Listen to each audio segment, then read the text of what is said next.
नमस्कार मित्रों। ओम digital study YouTube channel पर आप सभी का बहुत बहुत स्वागत अभिनंदन। इस सीरीज के अंतर्गत हम राजस्थान लोक सेवा आयोग और राजस्थान कर्मचारी चयन बोर्ड के द्वारा विविध परीक्षाओं में पूछे गए राजस्थान इतिहास, कला, संस्कृति और भूगोल के महत्वपूर्ण प्रश्नों का डिस्कस कर रहे हैं, जो आपकी आगामी ROEO, RAS, PTI, PSI, second grade teacher, school lecturer, REET, Patwar इत्यादि तमाम प्रतियोगी परीक्षाओं के लिए काफी उपयोगी और सहायक सिद्ध होगी। तो आज के इस सेशन में हम जिस पेपर का डिस्कस करेंगे वो पेपर राजस्थान लोक सेवा आयोग के द्वारा 29 अगस्त 2022 को आयोजित करवाया गया है। तो इसमें पूछे गए राजस्थान इतिहास, कला, संस्कृति और भूगोल के प्रश्नों का डिस्कस करेंगे। और इसके अगर सिलेबस की बात करें तो एग्रीकल्चर डिपार्टमेंट का ये जो सिलेबस है ये सेम ही सिलेबस इस पेपर का भी है, जिसमें इतिहास, कला, संस्कृति और भूगोल से जुड़े आपको 30 क्वेश्चन है वो देखने को मिलेंगे। तो चलिए शुरू करते हैं। आप भी अपने स्वयं का मूल्यांकन करते हुए चलिए कि आप इन 30 सवालों में से कितने सवालों का सही और सटीकता के साथ में जवाब दे पाते हैं। तो पहला क्वेश्चन है, राजस्थान के किस जिले में नक्की झील स्थित है? तो इसका हमने पिछले सेशन में भी डिस्कस किया था। अलवर, अजमेर, सिरोही और उदयपुर। तो सिरोही में माउंट आबू स्थान है, वहां पर नक्की झील है और ये राजस्थान में सबसे ऊंचाई पर स्थित झील है। ऐसा माना जाता है कि इस झील का निर्माण देवताओं ने अपने नाखूनों से है वो किया था, इसलिए इसे नक्की झील के नाम से जाना जाता है। अलवर में है सिलीसेड झील, लेक सिलीसेड अलवर में है। अजमेर की बात करें तो पुष्कर है, आना सागर है, और ये राष्ट्रीय झील संरक्षण कार्यक्रम में भी दोनों झीलें शामिल हैं।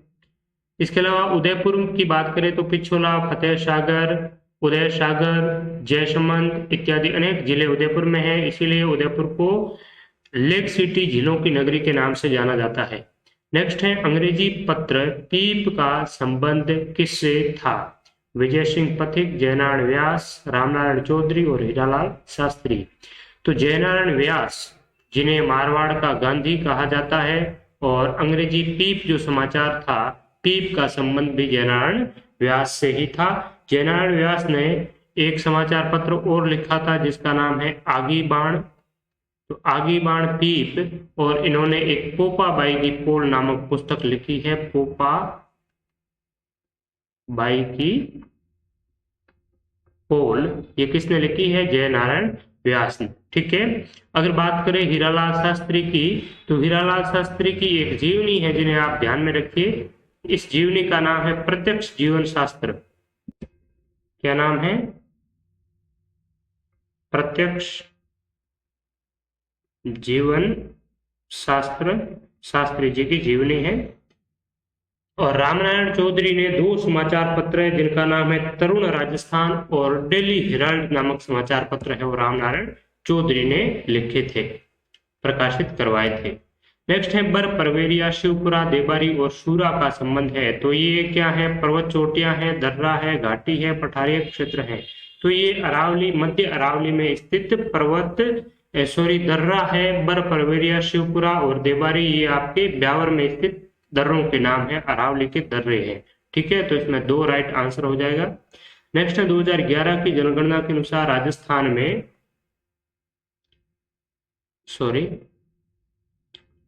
किस जिले की जनसंख्या का प्रतिशत सर्वाधिक शहरी क्षेत्र में रहता है? जयपुर, जोधपुर, कोटा और अजमेर। तो सबसे ज्यादा शहरी जो जनसंख्या है वो आपकी कोटा जिले में ही रहती है, और कोटा में 60% से अधिक शहरी जनसंख्या है वो रहती है। कितनी? 60.3% कोटा में। तो आपसे पूछा जाए कि राजस्थान का वह एकमात्र शहर जहां पर 60% से अधिक संख्या शहरों में निवास करती है तो वो कोटा ही है। बाकी जितने भी राजस्थान के शहर है उसमें जो शहरी जनसंख्या है, राजस्थान के जितने भी जिले हैं उसमें जो शहरी जनसंख्या है वो 60% से कम ही है। अगर सर्वाधिक शहरी जनसंख्या वाले और जिलों की बात करें तो कोटा के बाद में दूसरा नंबर आता है जयपुर में। तो जयपुर जिले में कितने प्रतिशत जनसंख्या है जो शहरी क्षेत्र में निवास करती है? तो यहाँ पर 52.4% पॉपुलेशन है जो शहरी क्षेत्र में निवास करती है। तो कोटा, जयपुर और तीसरा स्थान आता है अजमेर का। अजमेर में 40% जनसंख्या है इस जिले की जो कि शहर में निवास करती है। तो ये 3 जिले हैं जिनकी जनसंख्या सर्वाधिक जनसंख्या शहरों में निवास करती है। कोटा की 60.3%, जयपुर की 52.4% और अजमेर की 40% जनसंख्या है वो शहरों में निवास करती है। नेक्स्ट है शुष्क वन अनुसंधान संस्थान की स्थापना कब की गई? 1981, 87, 85 और 89। तो देखिए शुष्क वन अनुसंधान संस्थान, और यहाँ पर आखिरी नाम दे रखा है, इंग्लिश में लिखा है ड्राई फॉरेस्ट रिसर्च इंस्टीट्यूट। ठीक है, तो ये एरिड फॉरेस्ट रिसर्च इंस्टीट्यूट है, ना कि ड्राई फॉरेस्ट है, AFRI है। तो इस क्वेश्चन को राजस्थान लोक सेवा आयोग के द्वारा डिलीट किया गया है। हो सकता है इस नाम के लिए भी डिलीट किया हो। अगर बात करें आफरी की, तो 1987 में इस आफरी का है वो एस्टेब्लिशमेंट हुआ था, स्थापना हुई थी इसकी। और इसके अलावा अगर बात करें काजरी की, तो 1959 में जोधपुर में central arid zone research institute यानी कि काजरी की स्थापना आपकी होती है। ठीक है, एक और ध्यान में रखिए 1952 में जोधपुर में मरु वनीकरण केंद्र की शुरुआत हुई। ठीक है, 1952 में मरु वनीकरण केंद्र, उसके बाद में 1967 में 1967 में ये जो मरु वनीकरण केंद्र है इसकी जगह पर मरु वनीकरण एवं मृदा संरक्षण केंद्र है वो स्थापित कर दिया था। और 1959 में आपकी काजरी की स्थापना हुई और 1987 में आखिरी है वो स्थापित हुआ था। तो यहाँ पर बी इसका राइट आंसर हो जाएगा। नेक्स्ट है जयपुर रियासत के पचरंगा ध्वज को किस शासक द्वारा बनवाया गया? बहुत ही अच्छा और बेहतरीन सवाल है। मान सिंह, जगत सिंह, राम सिंह और प्रताप सिंह। तो जयपुर रियासत में जो पचरंगा ध्वज है ये बनाया था मान सिंह ने। और आपको इसके बारे में और भी जानकारी होनी चाहिए कि इस पचरंगे ध्वज में कितने रंग हैं, और इसका थोड़ा सा बैकग्राउंड भी हम जान लेते हैं। मान सिंह जिसे अकबर के सेनापति के रूप में नियुक्त किया गया था, और अकबर ने इसे फरजंद की उपाधि दी, 7000 का मनसब प्रदान किया, जो उस वक्त राजपूत राजाओं में सर्वाधिक मनसब था। ठीक है, तो अकबर के शासनकाल में रहते हुए उन्होंने काबुल, कंधार और इत्यादि, बंगाल इत्यादि कई अभियान है वो किए थे, जिसमें कि काबुल जो उन्होंने अभियान किया, तो इस काबुल अभियान में इन्होंने काबुल के बहुत ही हिंसक 4-5 कबीलों को इन्होंने हराया था। ठीक है, और हराने के बाद में काबुल में इस प्रकार के रीति रिवाज थे, इस प्रकार के कस्टम्स थे कि अगर वहां का कोई भी कबीला किसी अन्य शासक के द्वारा है वो परास्त हो जाता है, पराजित हो जाता है, तो उनके द्वारा अपने जो राज चिन्ह का जो ध्वज था उस ध्वज का एक पल्ला है या चीर है वो काट करके जिस विजित शासक को, जो विजेता शासक है उस विजेता शासक को है वो दिया जाता था, और अपनी एक नैतिकता के नाते अपनी हार है वो स्वीकार कर ली जाती थी। तो इस प्रकार के जो 4 कबीले हैं उन्होंने एक एक जो अपना राष्ट्रीय ध्वज था उसका एक एक जो पल्ला है वो किसको दिया था? मान सिंह को दिया था। तो वहां से मान सिंह को 4 कलर के 4 ध्वज है वहां से मिले काबुल से। और उसके बाद में यह वापस आते हैं आमेर। तो आमेर आने के बाद में आमेर रियासत का भी एक ध्वज था जिसमें सफेद रंग था, और सफेद रंग राम राज्य में श्री राम का प्रतीक के रूप में माना जाता था। ठीक है, और राम राज्य में अगर बात करें तो ये आमेर का कछुआ शासक है, ये स्वयं को भी कुश के वंशज है वो मानते थे। ठीक है, तो इसीलिए 4 तो ध्वज वहां से लाए काबुल से, और एक अपने यहाँ का सफेद रंग ऐड करके पचरंगी जो ध्वज है वो बना दिया था। ठीक है, पचरंगी ध्वज। ये आज भी आप सिटी पैलेस में और जयपुर में, जयपुर के अगर किलों में जाएंगे तो वहां पर ऊपर इस प्रकार के पचरंगी ध्वज आपको फहराता हुआ नजर आएगा। यहाँ पर देखिए, मैं आपको इमेज के थ्रू भी इसको बता देता हूँ। ये है जयपुर का राज्य चिन्ह है, पचरंगी ध्वज, जिसमें है लाल, हरा, सफेद, और एक है आपका नीले कलर का, और एक है पीला। ठीक है, तो ये 5 पचरंगी जो ध्वज है ये किसने तैयार किया था? मान सिंह ने तैयार किया था। मान सिंह जो कि आपका अकबर का मुख्य सेनापति था। हल्दी घाटी के युद्ध में भी इन्होंने महाराणा प्रताप से युद्ध लड़ा था अकबर की ओर से। तो इस प्रकार से इसका राइट आंसर हो जाएगा मान सिंह। नेक्स्ट है, कोपेन के वर्गीकरण के अनुसार निम्नलिखित में से किस जिले में AW प्रकार की जलवायु नहीं पाई जाती है। तो इसका भी हमने बहुत बार डिस्कस किया है। कोपेन का जलवायु वर्गीकरण, AW जलवायु जिन जिलों में पाई जाती है उसमें झालावाड़ है, बांसवाड़ा है, चित्तौड़गढ़ है, लेकिन सिरोही नहीं है। चित्तौड़गढ़ का भी जो दक्षिणी भाग है वो AW के अंतर्गत आता है। इसके अलावा एक जिला है डूंगरपुर। ये जो 4 जिले हैं इसमें AW प्रकार की जलवायु पाई जाती है कोपेन के अनुसार। ठीक है, तो ये आप ध्यान में रखेंगे। और सर्वाधिक जो वर्षा प्राप्त करने वाला स्थान है वो भी AW प्रकार की जलवायु वाला ही है। राजस्थान की किन नदियों पर, निम्न नदियों पर विचार कीजिए, माही, चंबल, साबरमती और लूणी। तो देखिए कौन सी नदियां हैं जो कि अरब सागर में गिरती है। तो राजस्थान में अगर नदियों की बात करें तो नदियां जहां पर गिरती है या जहां उनका अंतिम स्थान होता है उस प्रकार से 3 भागों में उसे बांटा जाता है। एक तो अरब सागर में गिरने वाली, एक बंगाल की खाड़ी में गिरने वाली और एक आंतरिक अपवाह तंत्र वाली जो कि किसी सागर या खाड़ी में ना गिर कर के किसी मरुस्थल में ही या तो विलीन हो जाती है या फिर किसी झील या जलाशय में जाकर के विलुप्त हो जाती है, वहां पर ही समाप्त हो जाती है। तो ऐसी नदियों को अंत प्रवाह वाली नदियों के नाम से जाना जाता है। तो अरब सागर वाली जो नदियां हैं ये आपकी कौन कौन सी हो गई, एक तो माही है, ठीक है, जो कि कर्क रेखा को 2 बार काटती है। इसके अलावा साबरमती है और लूणी है। लूणी, साबरमती, माही, पश्चिमी बनास, ये आपकी किसकी साइड कहां पर जाकर गिरती है, अरब सागर में गिरती है। ठीक है, तो ये A, C और D हो जाएगी। अगर बात करें चंबल की तो चंबल, बनास, ये जो नदियां हैं ये चंबल और चंबल की सहायक नदियां, बनास उस चंबल की ही सहायक है। तो बनास के भी जो सहायक नदियां हैं वो भी जाकर के किस में गिरती है, बंगाल की खाड़ी में, बे ऑफ बंगाल। ठीक है, तो ये आपको ध्यान में रखना है। तो यहाँ ACD राइट आंसर हो जाएगा। नेक्स्ट है, कौन सा युग में सही सुमेलित नहीं है। संत रामचरण जी शाहपुरा भीलवाड़ा में रामस्नेही संप्रदाय की प्रधान पीठ है, जिनके संस्थापक कौन है, संत रामचरण जी। ठीक है, और यहाँ का एक उत्सव है जिसे कहा जाता है फूल डोल उत्सव, ये प्रसिद्ध है। ठीक है, संत हरिराम दास जी की बात करें तो सिंहथल संत हरिराम दास जी, संत दरियाव जी रेवासा, तो यही असुमेलित है।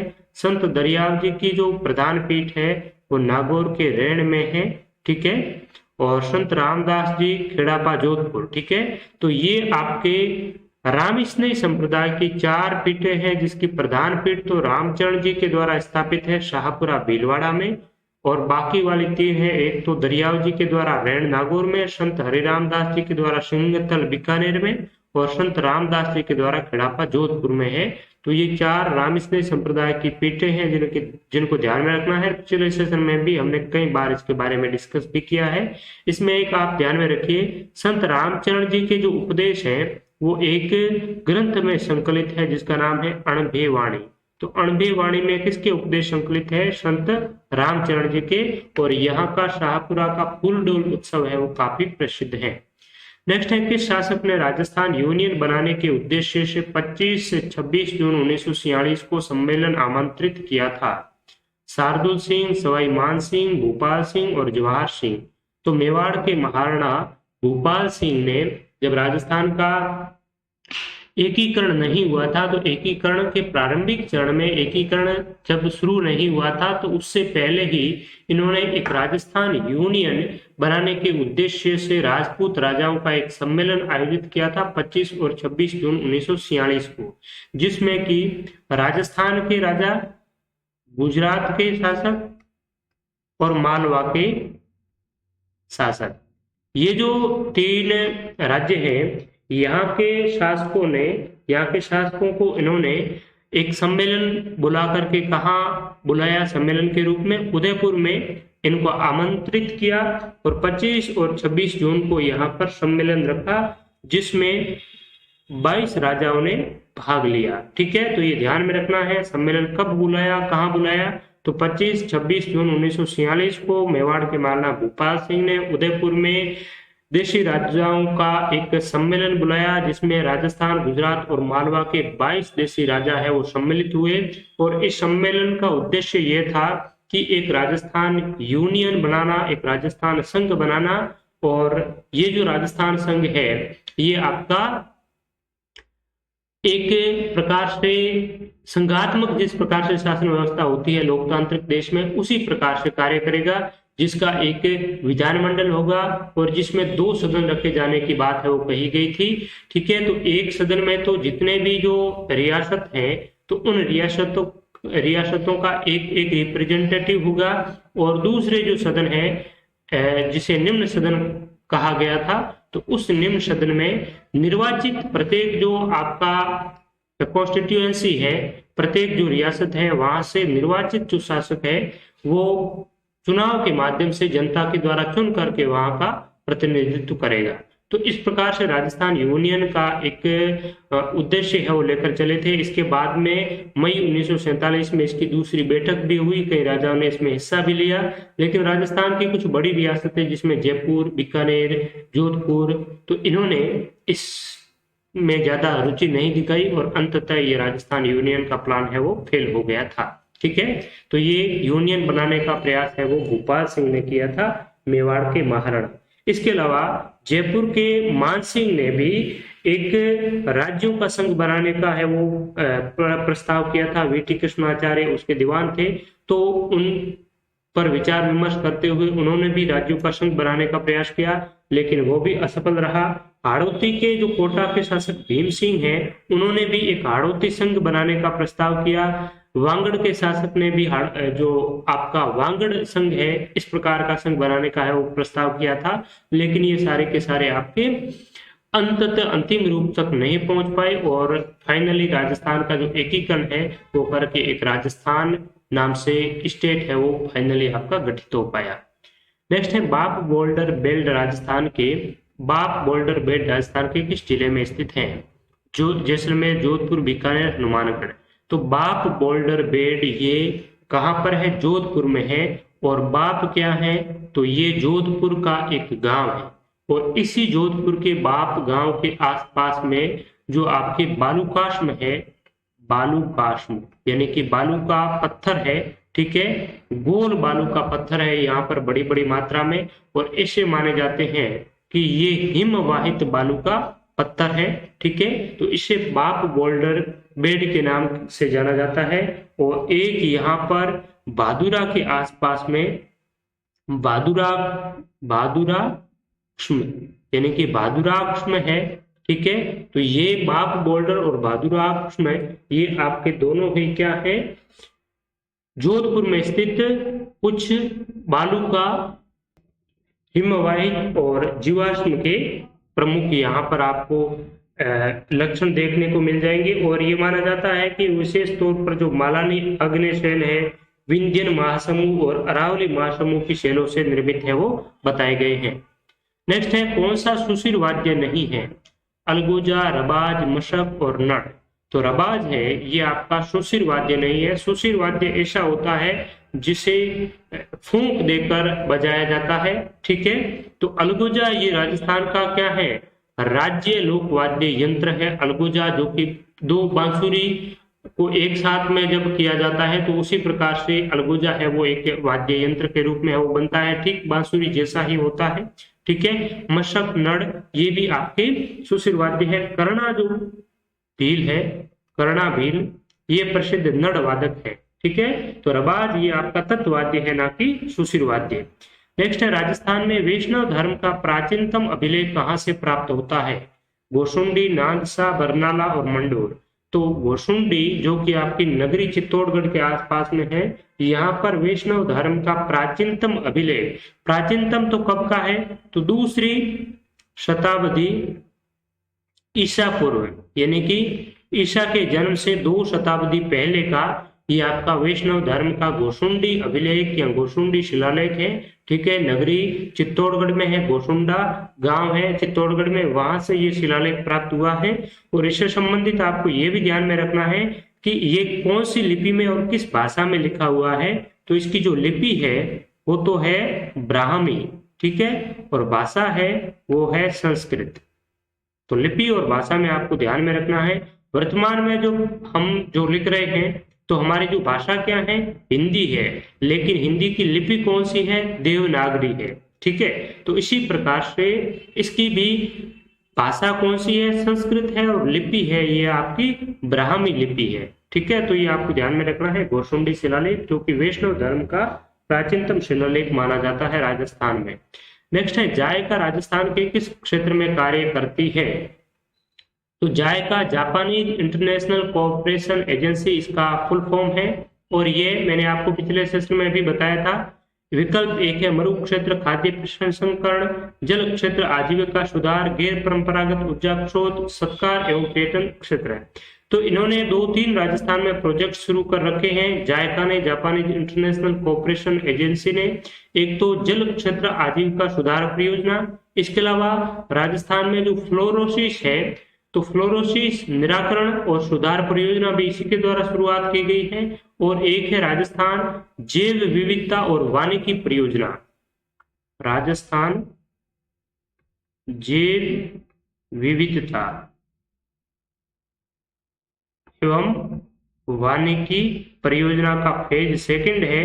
फेज फर्स्ट भी इन्होंने ही पूरा किया और फेज सेकंड भी इन्होंने ही पूरा किया है। तो राजस्थान जैव विविधता, राजस्थान बायोडायवर्सिटी एवं फॉरेस्ट्री जो प्रोजेक्ट है ये भी आपका जायका के सहयोग से ही राजस्थान में क्रियान्वित किया जा रहा है। और ये जो राजस्थान जैव विविधता वानिकी परियोजना का फेज सेकंड है ये राजस्थान के 15 जिलों में संचालित किया जा रहा है, जिसमें 10 तो मरुस्थलीय जिले हैं और 5 है इसके गैर मरुस्थलीय जिले हैं। उत्खात भूमि स्थलाकृति कौन सी नदी प्रसिद्ध है। लूणी, माही, चंबल और बनास। तो चंबल नदी है, इसे बीहड़ भूमि, उत्खात स्थलाकृति, बेडलैंड टोपोग्राफी, गड्ढे वाली भूमि, खड्डों वाली भूमि, इस प्रकार के कई नामों से जाना जाता है, ठीक है। तो उत्खात भूमि स्थलाकृति के लिए आपकी चंबल नदी है वो प्रसिद्ध है, रेवाइन टोपोग्राफी भी इसे कहते हैं, ठीक है। नेक्स्ट है सोमपुरा शैली जानी जाती है मिट्टी के बर्तन के लिए, चमड़े के लिए, चित्रकला के लिए, स्थापत्य कला के लिए। तो सोमपुरा जो शैली है ये स्थापत्य कला के लिए जाने जाते हैं और मूल रूप से आपकी जो गुजरात का उद्भव माना जाता है, सोमपुरा शैली का उद्भव है वो गुजरात में माना जाता है। और ये जो नागर शैली के मंदिर है, ठीक है, नागर शैली के मंदिर ही सोमपुरी शैली के नाम से है वो जाने जाते हैं। और आपका अयोध्या का जो राम मंदिर है ये भी गुजरात के सोमपुरा ब्राह्मणों ने इसका है वो निर्माण है वो करवाया है, ठीक है। उनके द्वारा इसकी देखरेख और पूरा जो स्थापत्य का जो कार्य हुआ है वो सोमपुरा व्यक्तियों के द्वारा, सोमपुरा एक विशेष जाति विशेष है, ठीक है। तो उन्हीं के द्वारा परंपरागत रूप से इस मंदिर की स्टाइल को आगे है वो बढ़ाते हुए ये चल रहे हैं। तो ये एक आपका आर्किटेक्चर है, स्थापत्य कला की एक स्टाइल है सोमपुरा शैली, ठीक है। तो यहाँ 4 राइट आंसर हो जाएगा। नेक्स्ट है कौन सा स्थान दक्षिण राजस्थान में स्थित नहीं है। कांठल, वांगड़ और कांठल की गंगा। तो कांठल प्रतापगढ़ के आसपास का भाग है। छप्पन ये माही नदी वाला भाग है। देवलिया, ठीक है, प्रतापगढ़ के। और ये थली, तो ये राइट आंसर हो जाएगा। जो थली है ये आपका पश्चिमी राजस्थान यानी कि जो मरुस्थलीय प्रदेश है बाड़मेर और मेनली आपके जैसलमेर के आसपास का, तो उसे थली के नाम से जाना जाता है। तो यहाँ 4 राइट आंसर हो जाएगा। नेक्स्ट है पीने के पानी में फ्लोराइड की सांद्रता से जिलों का कौन सा समूह सर्वाधिक प्रभावित होता है। तो highly affected by fluoride in drinking water. तो ये कौन से जिले में है, अजमेर, अलवर, भीलवाड़ा, बीकानेर।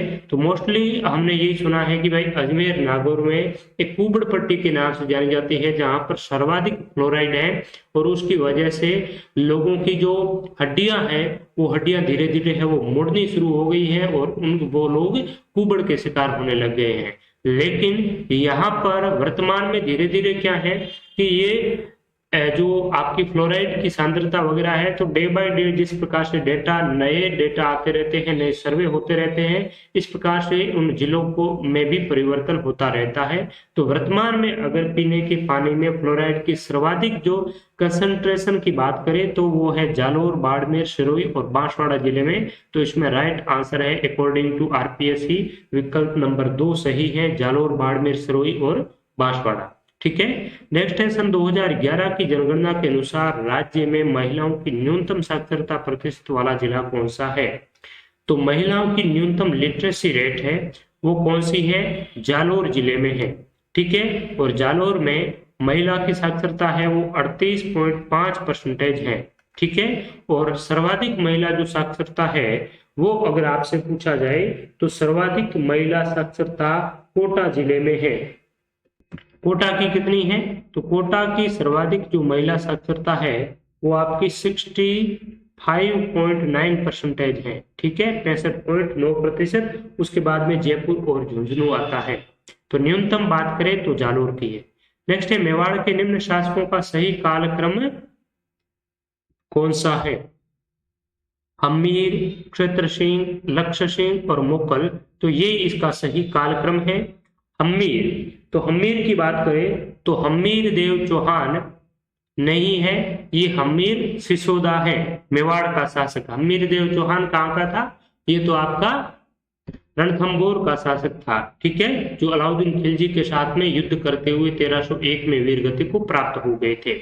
तो हम्मीर जो सिसोदा है, इन्होंने क्या किया कि 1326 में मेवाड़ की एक जागीरदार थी जिसका नाम था सिसोदा, और सिसोदा जागीर का ये जागीरदार था हम्मीर। तो इन्होंने मेवाड़ पर अधिकार कर लिया 1326 में, और चूंकि ये सिसोदा का जागीरदार था और अपने पीछे राणा वंश का ये था तो राणा लगाता था, तो इसलिए 1326 में इन्होंने मेवाड़ पर पुनः आधिपत्य करके जो मेवाड़ का गोहिल वंश था उनकी पुनर्स्थापना की, और मेवाड़ में सिसोदिया वंश की शुरुआत राणा हम्मीर के शासनकाल से ही मानी जाती है, हम्मीर देव सिसोदिया। ठीक है, हम्मीर सिसोदिया 1326 से लगा करके इनका जो शासनकाल है वो 1364 तक रहा था। ठीक है। हम्मीर के बाद में आता है राणा क्षेत्र सिंह, या इसे राणा खेता के नाम से भी जाना जाता है। ठीक है। तो खेता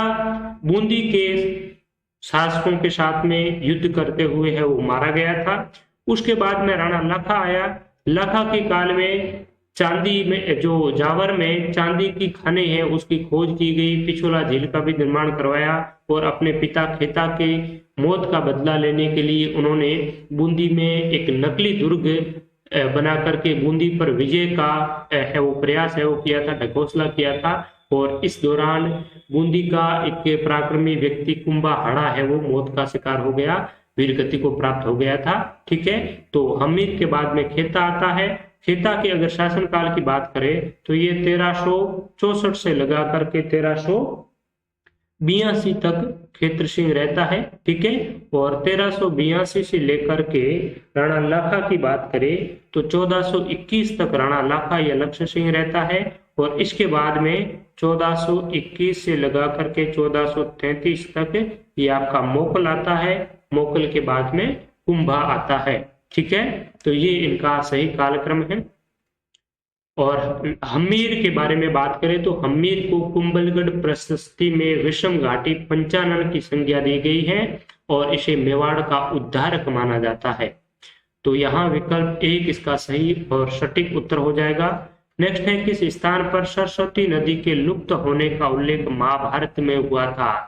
तो सरस्वती नदी जिसे ध्वसदती नदी के नाम से भी जाना जाता है, और वर्तमान में जो घग्गर नदी चल रही है वही माना जाता है कि प्राचीन काल में, वैदिक काल में यहाँ पर सरस्वती नदी है वो चला करती थी। तो जहां पर सरस्वती नदी का विलुप्त हुआ है, जहां पर से सरस्वती नदी विलुप्त हुई है, उसका उल्लेख विनाशन के नाम से या विंसन के नाम से महाभारत में भी मिलता है, रामायण में भी मिलता है। इसके अलावा सरस्वती नदी का उल्लेख बाणभट्ट के हर्षचरित्र में भी मिलता है, मनुस्मृति में मिलता है। अनेक जो पौराणिक वैदिक ग्रंथ है उस सभी में सरस्वती नदी का उल्लेख मिलता है, जो कि एक पवित्र नदी मानी जाती थी।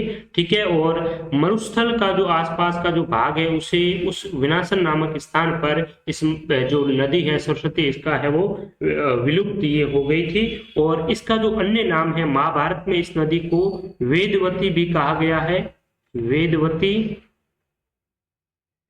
वेद स्मृति। तो आपसे पूछा जा सकता है कि निम्न में से कौन सा नाम महाभारत काल में सरस्वती नदी से संबंधित नहीं है? तो वेदवती, वेद स्मृति और प्लक्षवती, ये जो नाम है ये आपके सरस्वती नदी के हैं, महाभारत में इसका नामों का उल्लेख है। ठीक है, तो यहाँ विनसन राइट आंसर हो जाएगा। नेक्स्ट है, कौन सा युग्म सही सुमेलित नहीं है?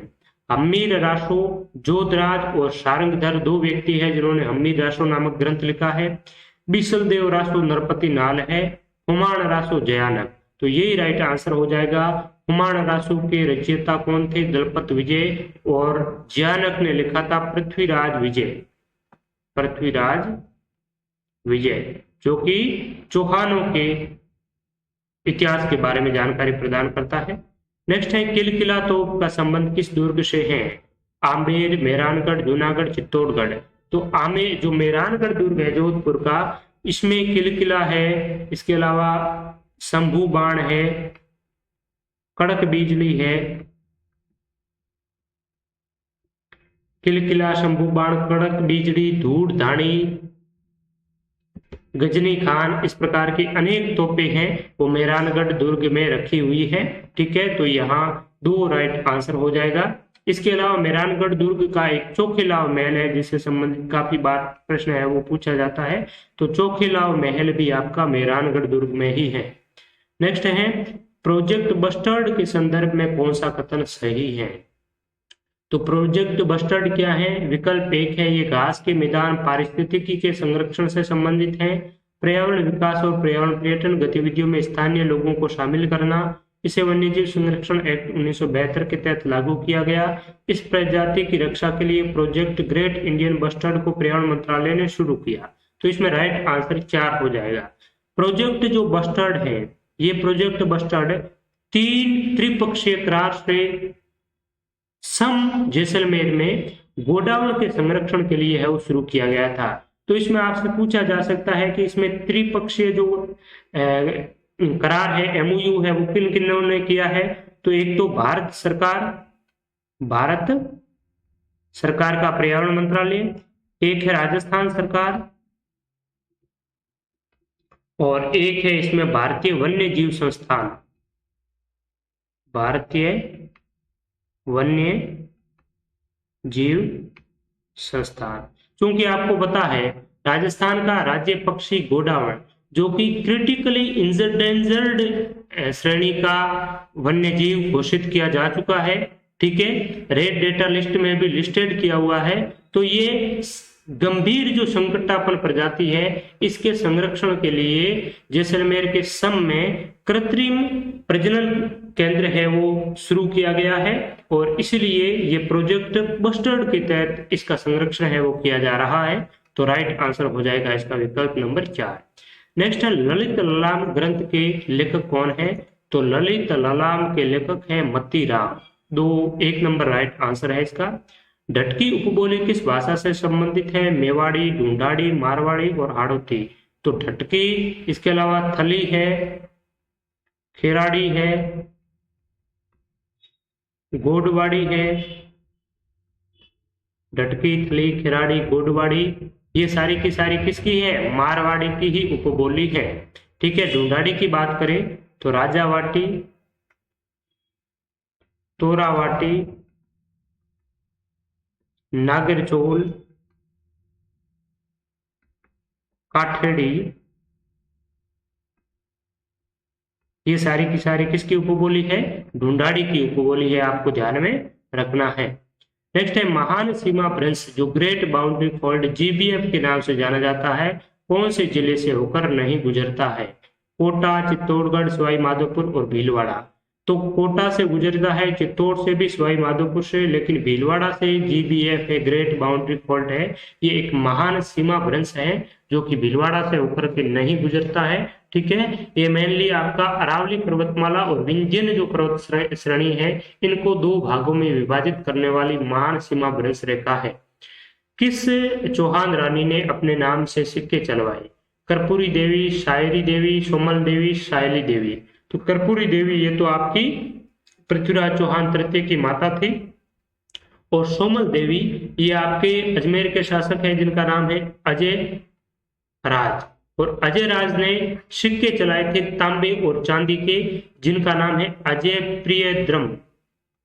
अजय प्रियद्रम।